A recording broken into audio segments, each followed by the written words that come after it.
Have you ever noticed that one empty chair in the back of the classroom? The one no one ever sat on and no one dared to touch, not because it was broken or dirty, but because it was always reserved. Reserved for a boy named Kareem. Kareem was different. He didn't speak. He didn't smile.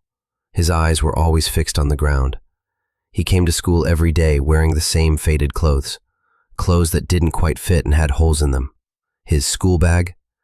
Just a worn-out plastic bag with torn notebooks and half a pencil inside. From the first week, we laughed at him. We were kids. We didn't know better. We threw paper at him, hit his chair before he arrived, and gave him cruel nicknames like the Ghost or the Poor Kid. But he never complained, never even looked at anyone's face. He sat in the back, leaning against the wall, silent, until one day, the teacher asked us to write an essay titled, "The Person I Love the Most."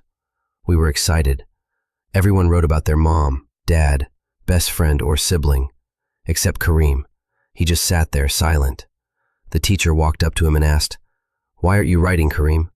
For the first time ever, he looked up and softly said, "I was going to write about my brother, but he died last week." The whole class fell silent. Even the teacher froze. Kareem continued, his voice low but every word cut deep. "He used to wake me up, help me get dressed. He worked 12 hours a day in a workshop to pay for my school. He always told me, 'I'm not important. You're the one who needs to keep going.' The chair in the back. I keep it empty beside me, so I can pretend he's still sitting with me like he used to."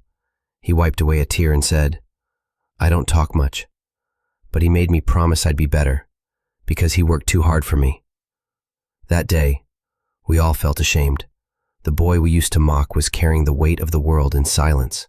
From that day on, no one ever touched that chair.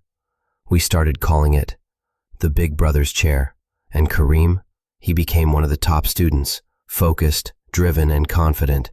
And every year on result day, Kareem would come early, place a small flower on that chair, and sit next to it, smiling, lost in thought, not because he forgot, but because he knew exactly why he started.